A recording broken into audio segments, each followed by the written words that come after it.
Perkenalkan, nama saya Godlian Hutoruk, saya dari kelas PDPS 2. Pada kesempatan kali ini, saya akan mempresentasikan tentang materi manajemen. Pertama, pengertian secara umum.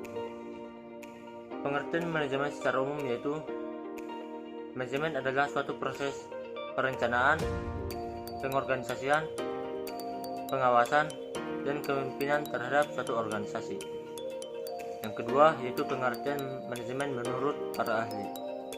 Yang pertama, menurut Mary Parker Follett, yaitu manajemen ditinjau dari segi seni adalah seni menyelesaikan pekerjaannya melalui orang lain. Artinya bahwa seseorang bertugas untuk mengatur dan mengarahkan orang lain untuk mencapai tujuan pengorganisasian tersebut. Yang kedua, pengertian manajemen menurut Peter Gulick, yaitu manajemen ditinjau dari segi ilmu pengetahuan, di mana bidang pengetahuan yang berusaha secara sistematis untuk memahami mengapa dan bagaimana manusia bekerja sama untuk menghasilkan sesuatu yang bermanfaat untuk kemanusiaan.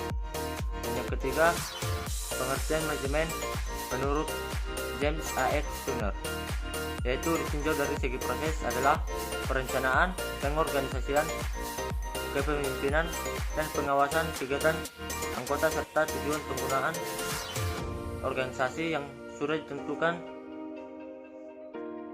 Dan yang ketiga adalah pengertian manajemen menurut James A. F. Turner, yaitu manajemen ditinjau dari segi proses adalah perencanaan, pengorganisasian, kepemimpinan, dan pengawasan kegiatan anggota serta tujuan penggunaan organisasi yang sudah ditentukan. Sekarang kita akan memasuki tentang fungsi-fungsi daripada manajemen. Yang pertama, fungsi daripada manajemen adalah perencanaan atau planning. Yang kedua, pengorganisasian atau organizing. Yang ketiga, pelaksanaan atau executing. Dan yang terakhir adalah pengawasan atau controlling. Yang pertama yaitu perencanaan atau planning.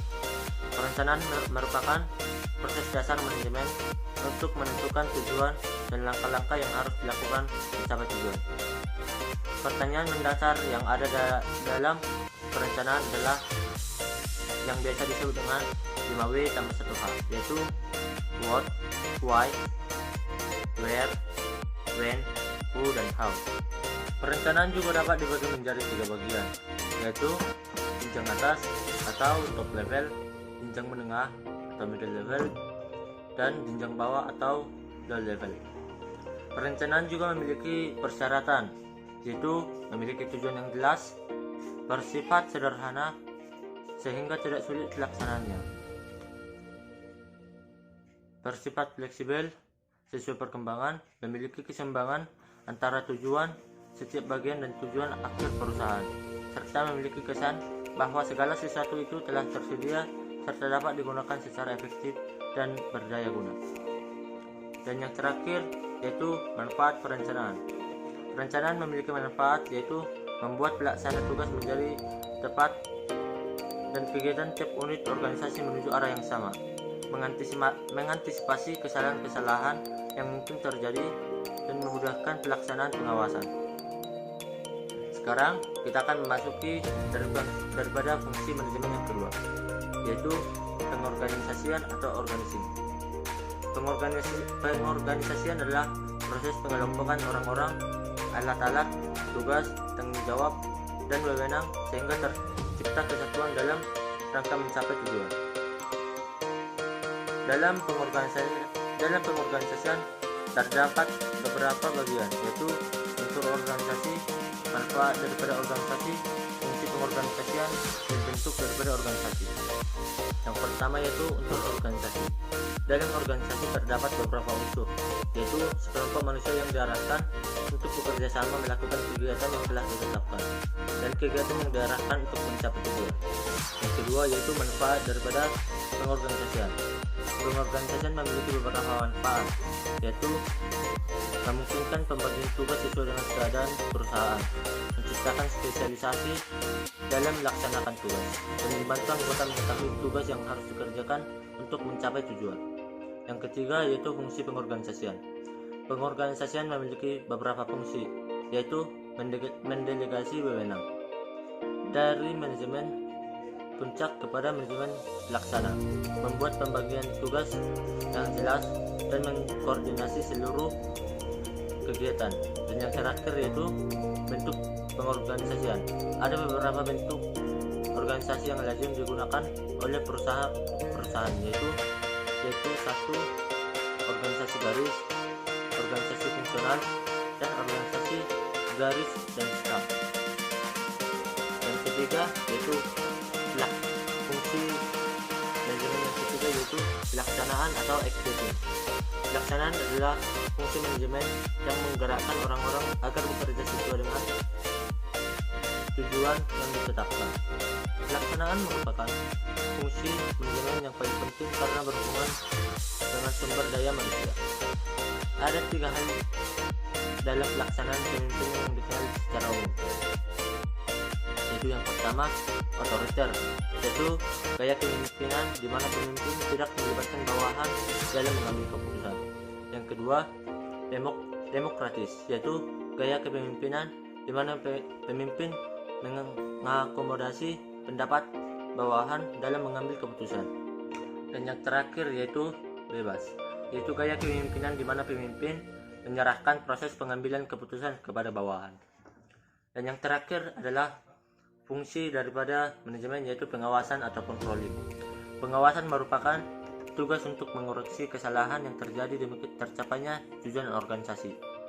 Pengawasan dapat berjalan efektif jika memperhatikan hal-hal berikut ini, yaitu yang pertama jalur atau urutan-urutan atau routing.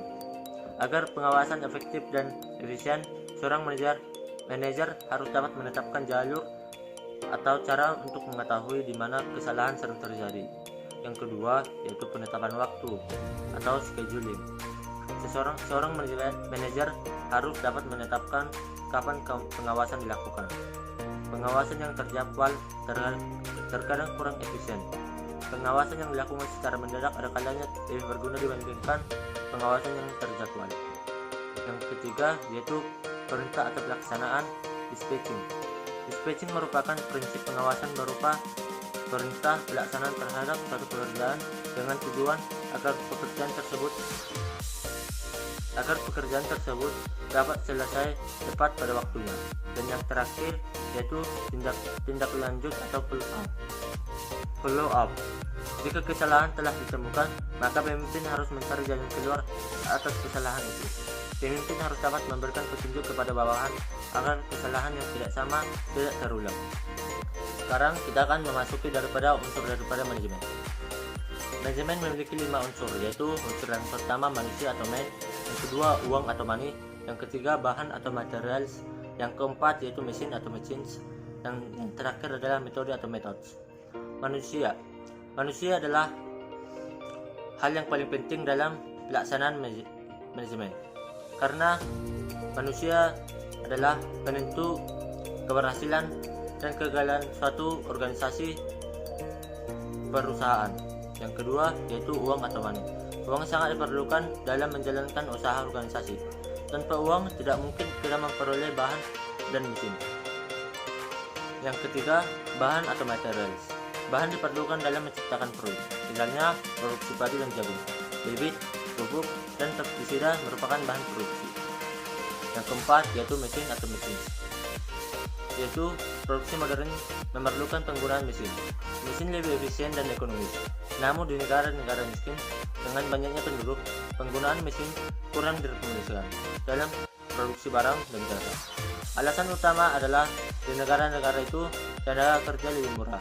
Selain itu, dengan padat karya, angka pengangguran dapat dikurangi. Dan yang terakhir yaitu metode atau metode. Metode sangat penting untuk mencapai tujuan organisasi.